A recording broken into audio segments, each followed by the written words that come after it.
variety of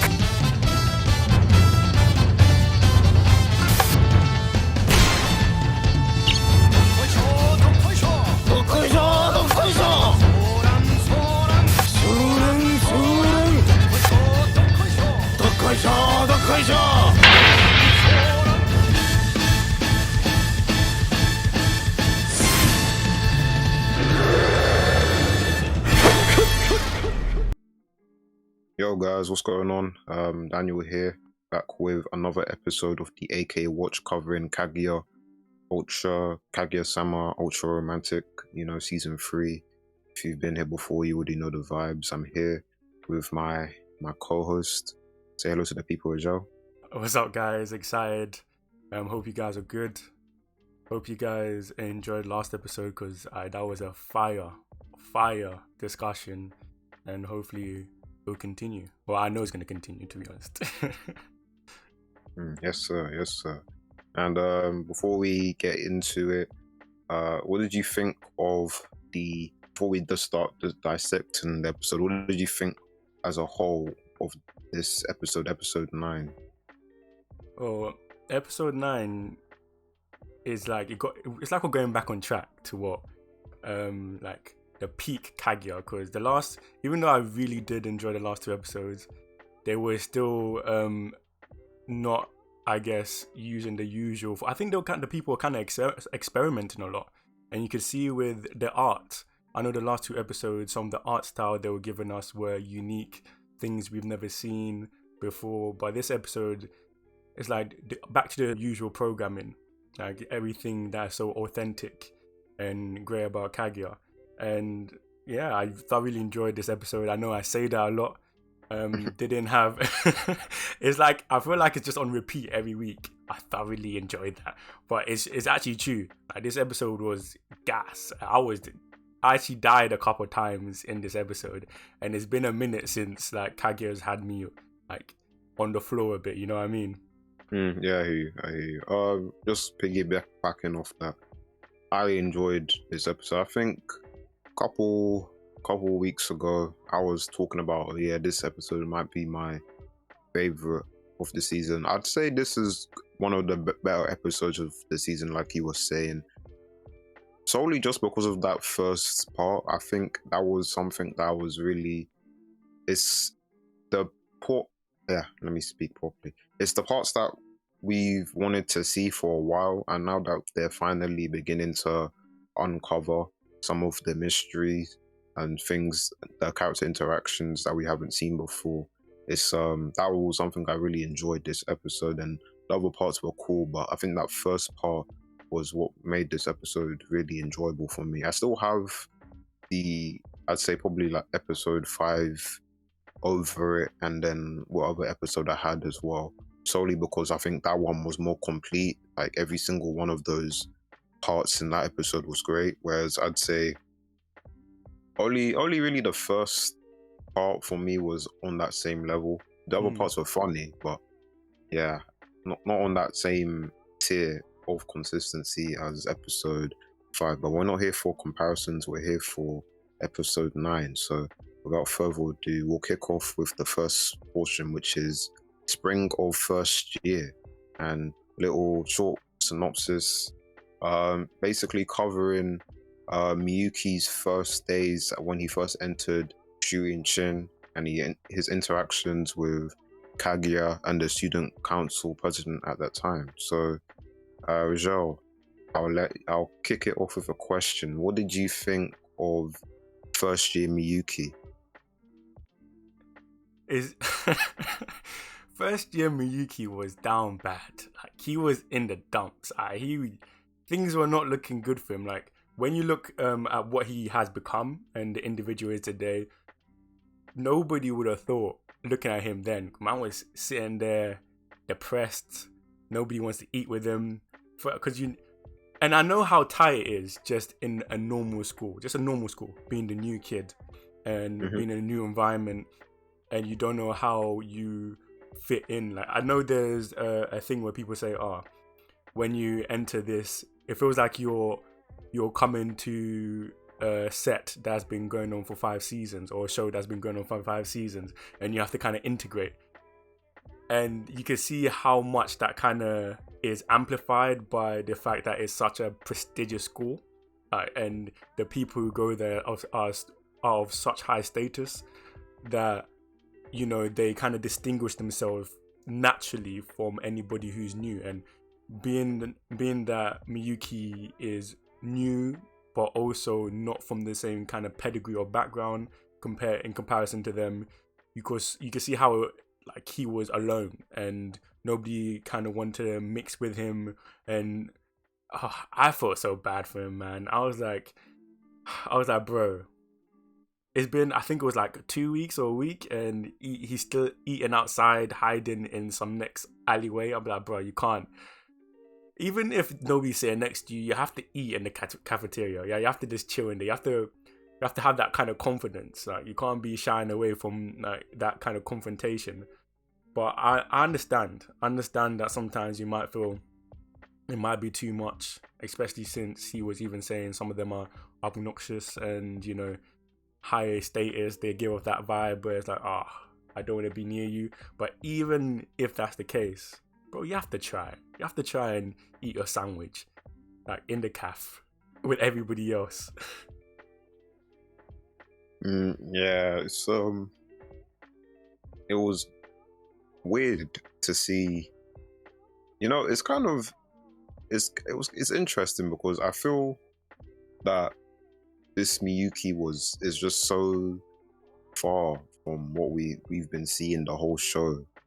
As in, he was doubting himself. I guess he does that now, but it seemed as if he didn't have any self-confidence. He didn't really have any of the you know, leadership qualities that we've been seeing throughout the seasons. He was just seemed like he regretted his decision to come to the school, and he was like, "Oh, why am I even here? I can't. Everyone's rich," and it seemed like he was very ashamed of his family status as well, which is interesting because I don't think he's really been like. I didn't think it bothered him to that degree. And one thing that I noticed was just that I think his interaction with the student president is literally what changed his whole school life, because he might have even ended up dropping out from the way he was going. Like, just his demeanor, his uniform, doesn't even have it buttoned up properly. He's walking around with his hands in his pocket. It was very eye-opening to see where he was and then where Kaguya was at the beginning of their first years, just because of I guess where they came from. But I think I was gonna say, it definitely intrigues me if he kind of went along that lines, like continued to be that kind of individual. And imagine like what kind of person he would have got. He would definitely not be student president, like you said. I think he'd be a menace. If he didn't leave, he would have been, you know, he would have been part of the Yakuza Dota crew, where they're just a menace to society, not doing nothing in the school, just chilling, just vibes in. Because you could see how much lack of confidence he had, which is obviously the most like significant thing that came out. Yeah, I think that's kind of odd because he chose to apply to the school for a reason, for a purpose. So for him to not have, you know, the confidence, I mean, I know he's on a scholarship, but I would have thought he'd be a bit more self-assured of himself. But, you know, I think what this episode made clear, well, this part, it made clear how influential Kaguya was in his life, because he only started thinking about student council prospects only after he saw what she did, and then the other one said, "Oh yeah, I can stand by her side because I'm the student council president," and he's just like, "Oh, okay, so that's what I would need to be if if I wanted to engage on an equal platform with her. And I guess that's why he worked so hard. And I think the last thing that I wanted to say is that I'm interested to see how he becomes the student council president, just based on how he's viewed in the school at this point, because I don't understand how he managed to turn it around to the degree that he got voted in. I mean, I understand that the student council president is probably grooming him since he invited him to work on the council, but I don't understand how he managed to become the president. So maybe we'll get more. I hope so, because I think we need to see more of this, because we see what made Shirogane like Kaguya, but we haven't seen what made Kaguya like Shirogane, because she did mention at the end, like, what's it, if she said, oh, most people are waiting to sacrifice someone to sacrifice themselves for them, and then Hayasaka was like, oh, what if you met someone who would sacrifice themselves for you without asking for anything in return? And then she was like, oh yeah, I don't think we'd see eye to eye. So based on that, I'm interested to see how those two would interact. Yeah, that's definitely. Hopefully, we get that, because that's something that will really kind of set the foundation for the type of relationship that they're gonna have, and the type of people they're gonna be within that relationship, based on what kind of drove that first initial desire to kind of interact or like each other. I'm really impressed by the vision of the former president.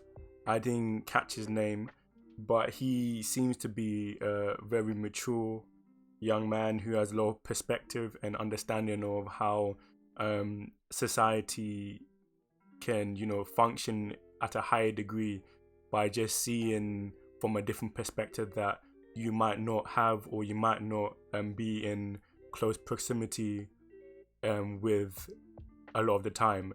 So just being able for him to assess that, look, nobody would look at Shirogane then and say, oh, I think you should join the presidential crew. What's the name I'm missing? Join the student council. That's the one. Yeah, I think you should join the student council. Nobody in their right mind in that moment looking at him would ever think that. But he just had that vision and perspective, like, look, because of what you are is why we need you, because you're going to shed a new light on the way we see the world, and vice versa. The way I see the world, or we see the world, will also kind of affect you, and then we can produce something that's more special and significant, an environment that is much improved than the one we had before, and more inclusive in a way. I also definitely heavily agree with the fact that I don't know how he did it. I don't know how Shirogane became president, because at that age group, it's definitely a popularity contest most of the time. Is who's known who since when, who's been kind of in that leadership mantle role since this day, and especially in this environment, who has the best connection. And obviously Shirogane had the same kind of mind frame when he initially was, look, wouldn't it make more sense if you went to ask Kaguya to join the student council rather than me?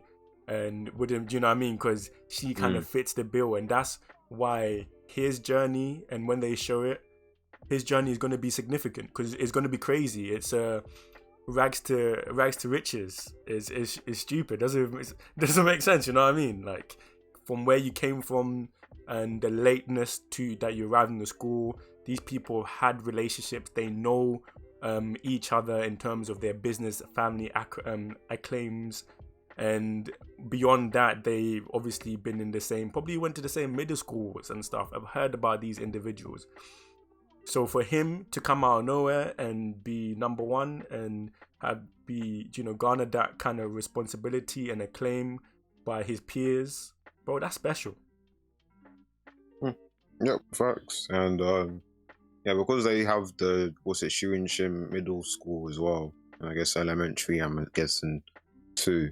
I think what the student council president said about them being in a garden was very apt because you've just been in the same system from young childhood to late teenage years, and you're really just seeing the same ideals that have been I guess taught to you. You haven't had the chance to be exposed to other things because of the strict nature of the school.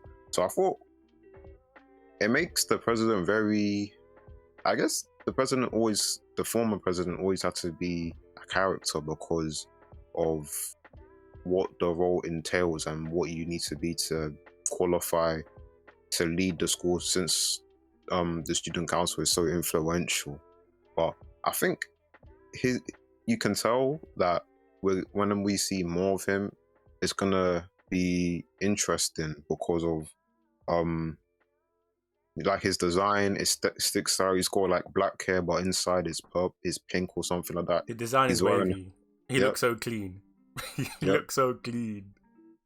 hmm And he's wearing a hat for some reason. So it looks like he's kind of like on the disciplinary committee flex, but he's the student council. So I don't know. He's a character, and I'm wondering what we're gonna learn more about him. And I think what he was saying about Shirogane's year, how like they have heavy hitters such as what's it, Fujiwara. I think he was saying about Fujiwara when he said piano prodigy. Yeah, and then you got Maki and then Kaguya. So I think the fact that he highlighted those three, maybe I think that means something. And so because he highlighted those three, it makes me curious why Maki didn't end up on the council in some way. And maybe she will end up joining, because why would they mention her in the same like breadth as Fujiwara and Kaguya? And they're starting to mention her. We're starting to see her more too as well. So I feel, I mean, then again, she might just be one of those characters that's best in small doses. But um, I mean, I like Maki, so I'm always open. But I feel maybe we'll see more with Maki, and hopefully with Fujiwara, because the piano thing. She said she was saying that she only plays it for a hobby. But if she's only playing it for a hobby and she's considered to be of that skill level, are we ever gonna investigate why she doesn't want to pursue it further, and she only wants to treat it as something she does for fun? No, we definitely need to. We need more backstory. We need that Chica hype. Tell us why she gave it up all for the games. Because I know in her, she probably gave up for the game. She's like, you know what? I'm tired of doing this piano thing. I'm a board game merchant, game club. I'm that person. You know what I mean? I can see Chiki just being hella petty, and that's why she stopped. She was like, for some reason, maybe she had a dispute with somebody, maybe it's someone in authority, parents, I don't know, maybe in the school, and she was like, you know what? I ain't doing that no more. It's a hobby. And do you know what I'm actually gonna do? Start doing? I'm gonna start playing board games and imagine games or whatever. We're just gonna play games just because she just seems so petty. Maybe. But I think we can't close this part off without talking about the ice princess Kaguya. Uh, Very different from what we have come to know. But one thing we do know is that she is active.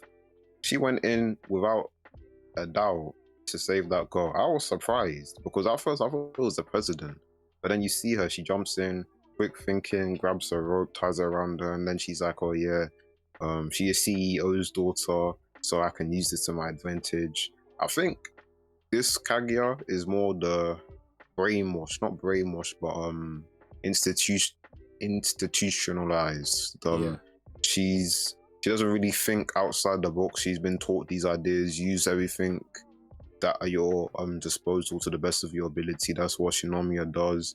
We always have to make the most of our connections. That's why she saved her. She didn't save her because it's the right thing to do. But I think secretly she did it because it's the right thing to do, but she's using it as a guise maybe. But yeah, what did you think of Kaguya in this in her first year? Well, before I even touch on that, I just want to say how wild it is that they were gonna let a student die and drown because they didn't want to get dirty. I was taken back. Everybody was just watching this girl frantically pleading for life, for air, grasping, like please save me. And people were like, and they were probably her friends. That's the worst thing. They were like, guys, I don't wanna jump in. You know, I could like germs and I could get a little bit dirty. You know, I just bought this. Look, this is a new drip. I can't get it dirty. I was taken aback. I was like, no, this ain't it. This ain't even Shirogane was about to jump in and he can't swim. So that's how you know it's a different antics. I would have loved to see Shirogane jump in just to see what happens. Would Kaguya have to save them both? But saying that, like you said, Kaguya, action, Jackson, she is built differently. The way she jumped in, why was it so aesthetically pleasing? There was no need to jump in like that. Like, it didn't even make sense. Like, the way it paused in mid-air, I was like, you're taking so long. Just save the girl. But you can definitely see, like you said, she's still in the kind of mind frame that it's everything for the household and the family. Like, whatever decisions I make day to day in school is for the betterment of our position in politically, in the economic environment, just understanding how she can leverage different situations to have, you know, better positioning in the future. And she's so good at that, even though you could say it's probably not her real nature. But it's like something the former president kind of commented on. He said that everybody here is kind of self-assured and not easily led. And what I saw when he said that, and because Shirogane took that as, oh, I don't know myself, so I'm not self-assured, I'm easily led. But what I took from that is that these people have been kind of bombarded with image and character and ideals and ideologies from such an early age. They haven't had space to doubt themselves. They haven't had space to be in a position where they can second guess themselves in any situation. So they're not going to be led. They're so, you know, headstrong in the ideologies that their parents or carers have put onto them. And it's clearly shown with Kaguya. In this moment, you can see how much the training is so instinctive to a different degree, where everybody else is not even at her level in terms of maneuvering in their high society. Because everybody else there, all the other kids, could have jumped in and saved her and thought, oh, maybe I can position myself later on, at a later date. But they didn't. They were prioritizing their immediate and prioritizing being clean and stuff. Where Kaguya was like, you know, I'll do it all for the bag. I'll do it all for being in a better position, which is, it's impressive and scary. But I do hope we kind of get to see little sparks of the Kaguya we know and love today in these kind of flashbacks. Yeah, I agree. I think seeing Kaguya in this light, because we've always wanted to see more of the ice cream. We've already seen flashes, so seeing her in extended dialogue. I think one thing I noticed a lot is that she was, I mean, we didn't really see, it wasn't really a long scene, but she was always alone. And I think that kind of speaks to the air around her, where people felt she wasn't really approachable. Especially when you compare it to the next part that we're about to talk about. She wasn't really friendly, and it seems as if she was only there in the school to, you know, just read her books and go home. It wasn't really like she was attached or engaged with her classmates. So I think without do you have any other final comments for this one, or do you want to move on? No, let's move on. G. It was a great section. Shout out Kaguya. Shout out Shirogane. Okay. Next one is Kaguya's cultural festival. And this is what I was talking about. It highlights the difference in the characters because I don't think Ice Princess is going to be doing cosplay cafe and competing with old men about pouring tea and coffee. It was funny. It was funny. I like this part. And Kaguya looks nice in her made traditional Japanese outfit too. Yeah, she looked clean. I know some of the people there who were some of her fellow students had their own agendas and propaganda, fitting her into their ideal image of what they want her to be in. Because she wasn't wearing what everybody else was wearing. I was like, why is she the traditional? Why is she the the housewife archetype traditional vibe? I'm like, who chose the outfits? That's all I want to know. But yeah. She was making it. She made it. She made it. Yeah, you saw it. What you call it when Shirogane was trying to blow the balloons. That's what she was making. 100% wasn't concentrating. I was concentrating on the balloons, a bit popping, and Shirogane not being a good at anything. No, but that the cosplay calf. I'm not gonna lie, I might have to visit one day. Just for research purposes, just to see if the tea is actually, because I'm a lover of tea and beverages. Like, I'm not there for people be like, oh, you're there for the outfits. No, I'm there for the tea.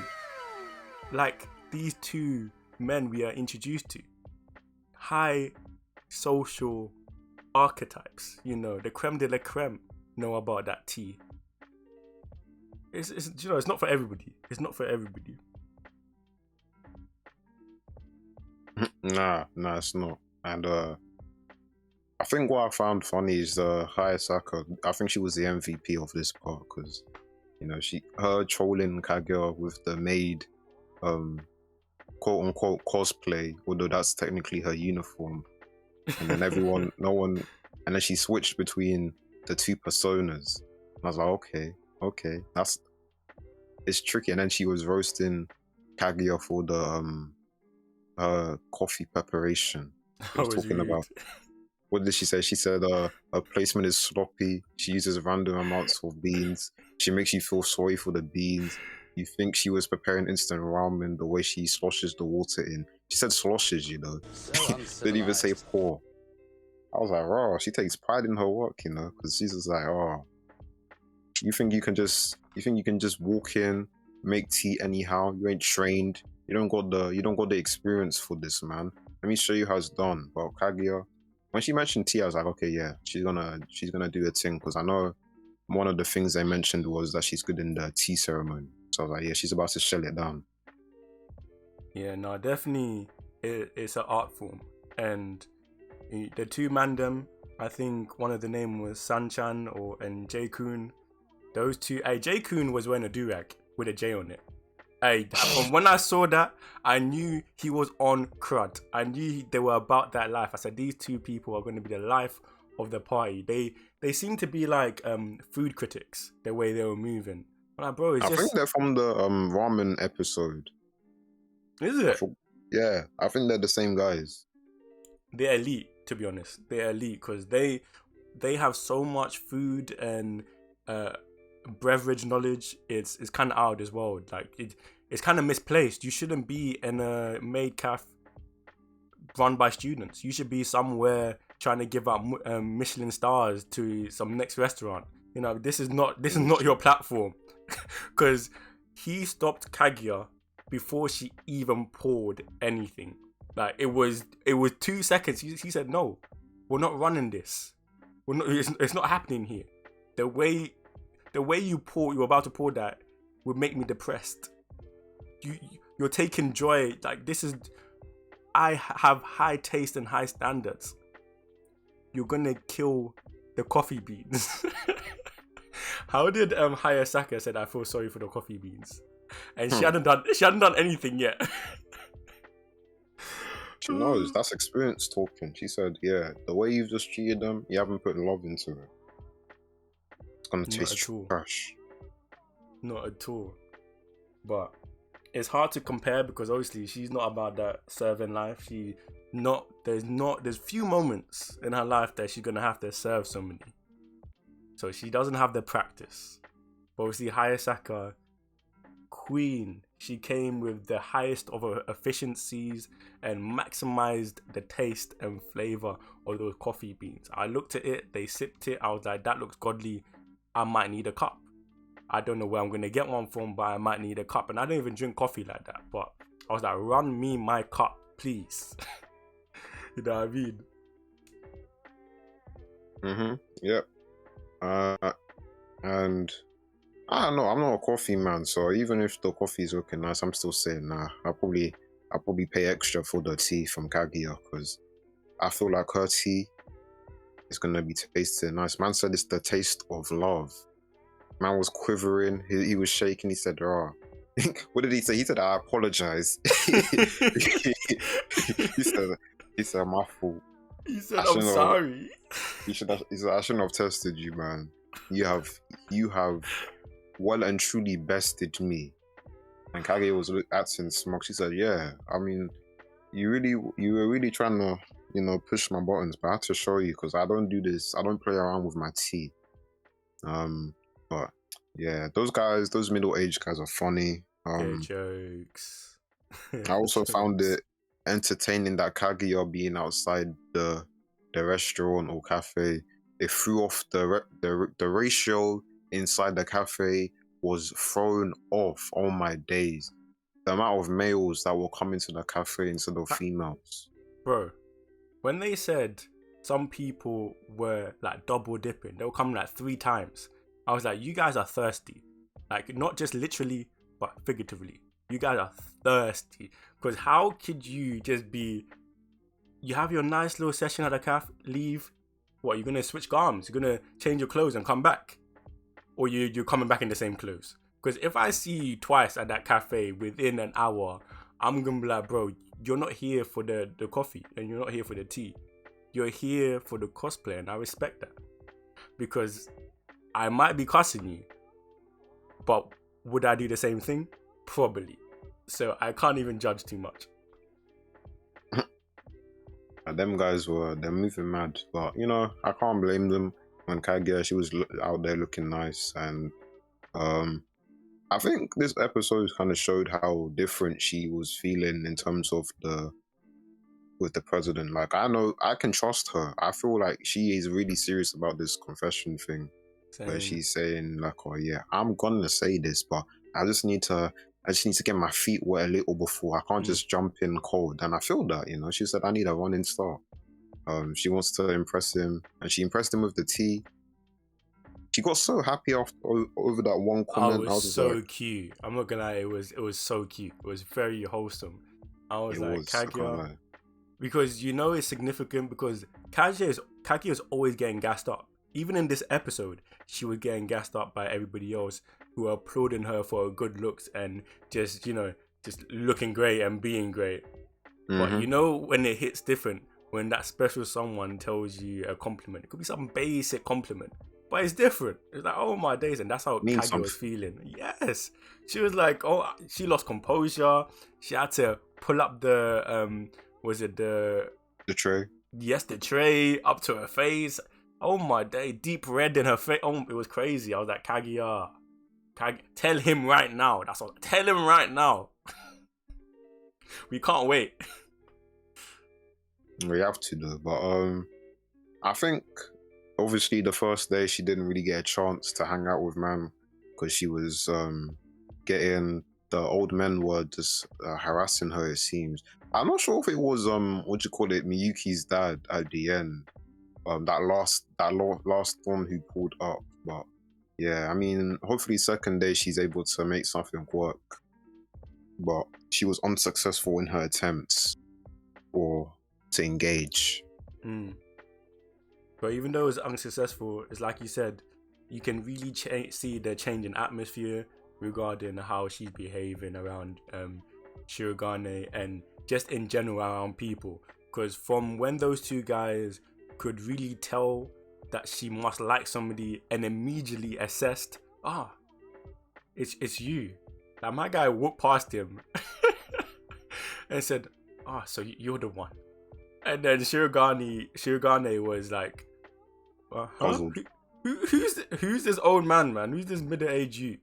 Oh, what is he talking about? Let me just ignore him. Yeah, it's very interesting to see how far she has come, and I think that's very much the reason why they started with the first section showing a flashback, and then just showing the disparity in what she is now, because it really just stands out and just makes it more amplified. It's like, oh my days, this is crazy. Oh my goodness. Oh my damn. Yeah. Ones. Yeah. I mean, honorable shout out to Kaguya. Honorable shout out to her for taking part. You know, she's involved. I feel like she is obviously the classmates gas her up, but she's engaged with the class.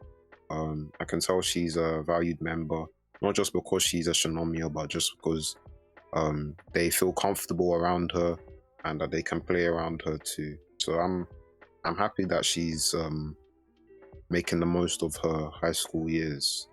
And before we move on, I have to say, what is up with these guys and cosplay cafes whenever it's a cultural festival? I don't know, because bro, it was in Komi-san, and it was Tadano dressed up as a maid. Did you? Oh my days! I've seen that. You seen that? But you seen that episode? Yeah, that guy is not a serious individual. Yeah. Man dressed up. If he gets Komi-san, this is not relevant to this series, but if he gets Komi-san in the end, I am so perplexed.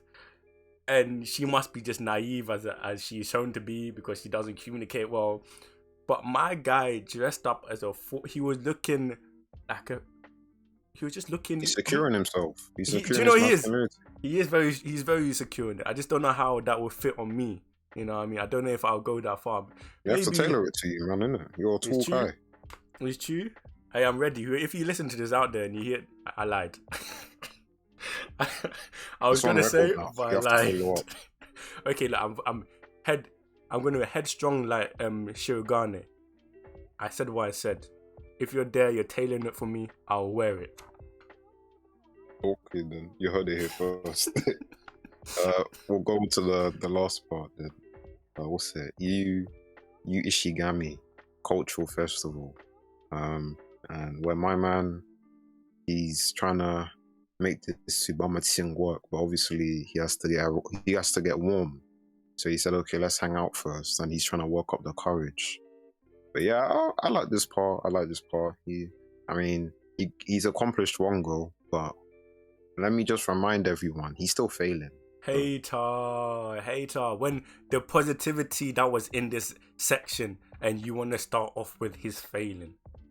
This is the prime example. We have to remind ourselves. I'll reject it until I see it, and I'm going to reject it fully today, because what I saw today was my guy Ishigami pull up, even though he was stunting a bit, because I'm like, when he was hiding behind the boxes, I was like, bro, we've come far, you've done a lot, you don't need to be hiding, bro, we know you're strong.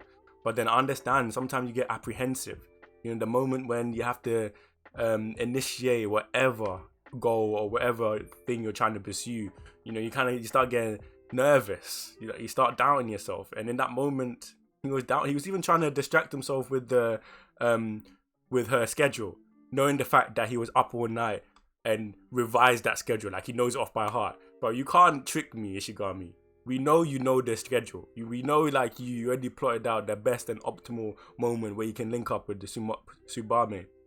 So don't play around. But you know, sometimes you need a helping hand. And shout out Maki. Yeah, this Maki's just elite. I don't know. She's the best character that was introduced this season. I think she was like the only new one. Actually, that's cap. She's not the only new one, but she's my favorite new one. I don't care. I think she's just really enjoyable. I mean, the whole gag with her going from one extreme to another. Very wild And I mood swings. appreciate. I'm telling you. And also, before I go back to the Maki praise, this episode just reaffirmed that I don't like Kashiwagi. I don't At like her. all. She's the She, op. Nah, I don't like her, man. She's bad vibes. Like, she's actually the worst vibes. The whole environment changed. Exactly. Even when the boyfriend came, I was like, okay, cool. I mean, like, he chilling. And then she just came and it just started stinking. I was just like, oh, what's this? What's this downer? And I don't know. She just came and she wasn't even being helpful, bro. She was just like, oh yeah, ooh, let me have fun with my boyfriend. We're not here for you, man. We were trying to figure out something for Ishigami. You just made it about yourself, man. Get out of here. Fam, Maki she is loves really attention. She loves attention.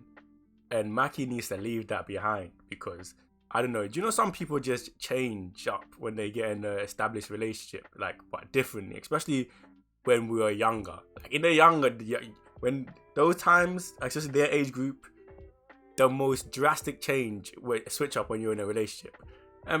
Maybe she might be like that always. I'm not sure. We don't see her enough. But seeing this is enough for me to be like, you ain't it. You actually ain't it.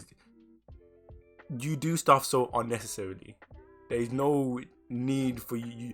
Read the room. Read the environment you're in. You don't need to be doing what you're doing.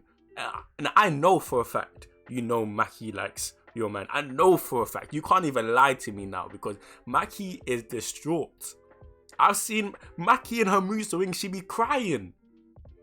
Imagine what she's doing when she's on her ones. I feel bad for Maki, man. I really appreciate just how she was supporting Ishigami, building him up. You know, it seems like him and the Shinomiya family have like a just good bond because he's got Kaguya helping him out, and then now Maki's supporting him in his endeavors.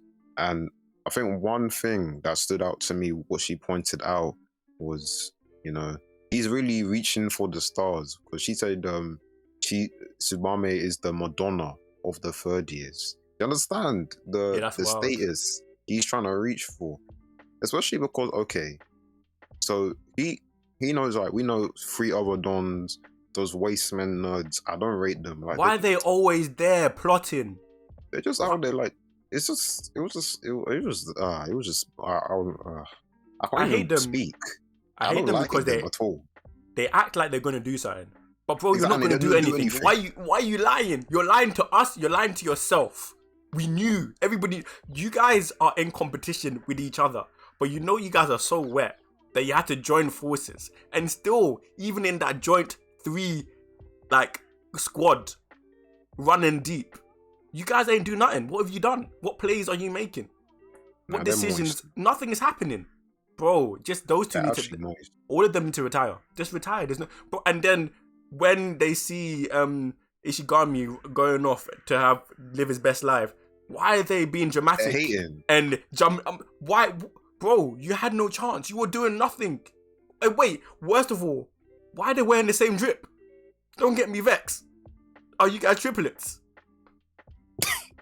You know, it's the NPC look, innit? Because they're not relevant characters. Clearly, they're not serious. Because Ishigami was talking to these guys for a minute, and you didn't choose to talk to her. You know, try and invite her out, and then he's the only one who had the courage to. So I don't respect them guys. I respect Ishigami because you can even see, like, he's mad nervous. He's not looking at her. He's looking down. He's still saying. He said, "Oh yeah." He didn't even finish. He just said, "Oh yeah, I heard you're into scary stuff. We're doing a haunted house." And he's just like, "Oh, if you'd like." And then you don't see her face, but you see her sort of mouth move, and then she's like, "Oh yeah, let's go together." So I don't know, Rajat. I'm not gonna lie to you. Even though I'm saying he's failing, his chances are looking optimistic. I can't lie because of her optimism. But now I think I told you whatever week it was. I said, oh yeah, she might just be like that with everyone. And now I'm starting to think maybe maybe there's something there, but I don't see why there would be something there, because I don't feel like they know each other that well for her to like him back. But we'll see. We'll see. We'll see. No, there's definitely a little bit of extra energy when he's present. Like, I know she's generally speaking a really like joyous, motivating, uplifting individual, loves people. But when Ishigami is in the room, it feels like they have their connection is that because they're kind of opposite, they're drawn to each other, and that's their kind of their, and that happens in real life, to be honest. When the somebody who kind of distinctly opposes you in their kind of how they behave and character, you're kind of drawn to them because both of you kind of bring something that's different from what you already have, and you can really appreciate each other's, you know, how you're made up, your character and everything. You can really appreciate that. I love this couple. I'm going to put that out there. I know it's not a couple thing, but you know, a couple of individuals. That's what I implied. So don't, guys, if you hear that, I'm not running no agenda when I say couple. I might be running I might be running the agenda. But these two right here, oh my days. I just love seeing, most importantly, Ishigami happy. When he's smiling, I'm smiling. Yeah. Oh my days. That smile he broke out after I knew she was going to say yes. Because why would she say no? She's surrounded by wet dons every day. Of course she's going to say yes. Yeah, I think so too. So I guess the next thing to look out for is how that goes, and if because he's either gonna confess on that day or the next day if they hang out together. So, but she still has her performance to do as well. So we got something to look out to, because now they've started the ball is rolling, and I think obviously we're going to see the haunted house, because that's what it was kind of like a semi cliffhanger, because of Kaguya and Maki are going to be there together, so that should be good, because I'm telling you, because obviously them two don't get along, but the fact that Maki went and dragged her in, we're definitely going to get some interesting interactions. I can't lie. But what else did I wanted to say? I can't lie, and I'm probably by myself on this one, but the Maki and Ishigami, if it's a ship, I'm on there, and that's all I'll say. Hey, bro, you have to say that again for the people in the back, because I don't think they heard you like I heard you, because I'm on that as well. I said the Maki and Ishigami ship. If it's a ship, I'm on there, and I might be steering it, because I might be having my hat on, you know, the captain's hat on, because I can't lie, the chemistry is there. Just to say, I'm also on the crew. I don't care what position. I will do anything. I'll be the best crewmate, because this ship has to sell if Tsumabe doesn't sell. But this ship, oh my days, because the way they interact is so natural. That's what I like about it. It's not so the difference between Ishigami and Tsumabe is that he's kind of wanting and he's shy and it's really affecting him, and it's kind of like, do you know when there's situations in life when you kind of idolize somebody and you want them, and you see them. That's a good point. You know what I mean? And you're, especially at that age group, that is exactly how it be. You'd be like, okay, I see your positioning, I see what kind of person you are and how you affect people around you, and that's why I'm drawn to you. But there, you know, when you mature, there's a different level when it's like, it's not the person I'm idolizing, it's the person that for some reason we just connect. Like, it's simple as, you know, it's easy. You get nervous sometimes, but it's not the same type of nerves. And it's not like a nerves that you're being anxious. It's a nerves that, like, you're happy. It's excitement, you know, rather than being apprehensive for something. And every time Ishigami and Maki interact, it's just so natural. It's like, you can tell they care for each other. You can tell it could work out, and the banter will be high level. Do you know the time when he's like, "Why are you looking at me like that?" And she's just straight face, cold hearted as, and when she's going through her mood swings, how he reacts to that. I just think their dynamic will be top tier, and I'll be on that crew as well. Yes, sir. We are on the crew, and I think just before we end, I want to touch on that point you made about the idolization. I think that's a very, very good point that you've brought up, because he might be, I'm not sure if it's the case, but he might just be in love with the ideal of Tsubame, not the actual person, you know. He's only seen her good side, obviously, and he's kind of put her on a pedestal, so to speak. So he might, even though he likes her, but he might not actually, you know, because he doesn't actually know her that well, you know. So he might not understand what kind of person she is, like the different sides to her. And I think that will be a key factor in what if they end up dating, or if she rejects him, or if we end up seeing more interactions. That should be something that should be touched on if there is a theme of seeing each other on unequal playing fields. Because if you enter a relationship, he's gonna have to, you know, stop putting her above him, quote unquote. Yeah. They have to see each other eye to eye. But yeah, that was just the last thing I wanted to comment on. Any final comments, Rajel, before we close out? Yeah, I'll definitely agree with you, because obviously it becomes kind of problematic when you continue to put somebody in that kind of position, and you can tell that he's never truly himself.